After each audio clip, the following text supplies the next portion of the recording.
Première question que j'ai pour vous, ce que les gens doivent retenir de votre allocution de ce matin. C'est important de prendre le temps de penser à sa pratique quant à l'accueil des familles. C'est quelque chose qui ne va pas de soi dans le domaine de l'éducation de la petite enfance, alors que dans ce milieu-là, les gens qui ont choisi d'y travailler le font souvent avant tout parce qu'ils aiment les enfants, ils aiment être au contact des enfants. Le fait de devoir travailler avec la famille est parfois une surprise en début de carrière.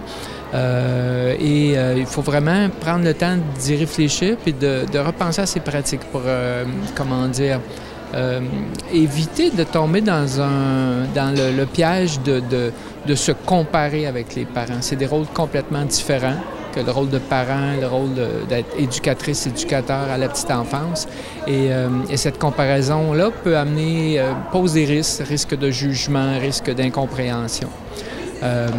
Donc, ce qui est important pour moi, je pense, une posture qui est intéressante lorsqu'on dit de repenser sa pratique, c'est aussi de se mettre en position, de dire en quelque sorte, je vais apprendre avec le parent. Je ne suis pas, moi, la personne qui va dire aux parents ce qu'il a à faire, mais je vais plutôt me mettre en position de réfléchir avec le parent, d'apprendre à connaître son enfant, d'apprendre à trouver les meilleures façons de combler les besoins de cet enfant-là. Qu'est-ce que ça représente comme principal défi? C'est d'établir une relation de confiance. Ça, c'est le premier pas.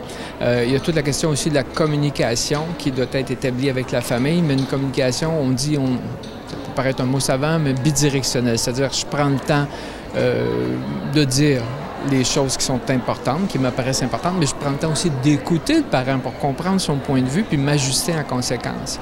Alors, il y a toute cette question-là. Puis, il y a la question d'accepter les différences, parce que le parent ne sera jamais. C'est pas le même rôle, mais il va arriver aussi que ses valeurs, que sa culture, qui sera différente de la mienne comme professionnel. Et donc, c'est de s'ouvrir à cette différence-là, de l'accepter, parce que parfois, on sera d'accord, puis d'autres fois, on ne sera pas d'accord sur certains points, et il faut maintenir le lien malgré tout. Meilleur conseil pour que tout ça fonctionne, donc? Travailler en équipe.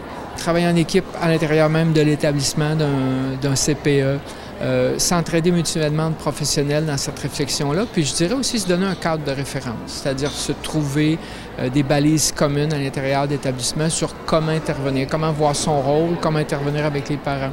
Il y a des éducatrices qui me disent je suis mal de parler avec le parent, je ne veux pas lui dire quoi faire. Bien, justement, quand on a une position commune dans le milieu, ça peut nous aider à trouver la façon d'aborder le parent pour discuter de divers enjeux sans se mettre dans une position d'expert, mais plutôt dans une position de partage et comme je disais tantôt, d'apprendre avec le parent, mieux connaître l'enfant, mieux combler ses besoins.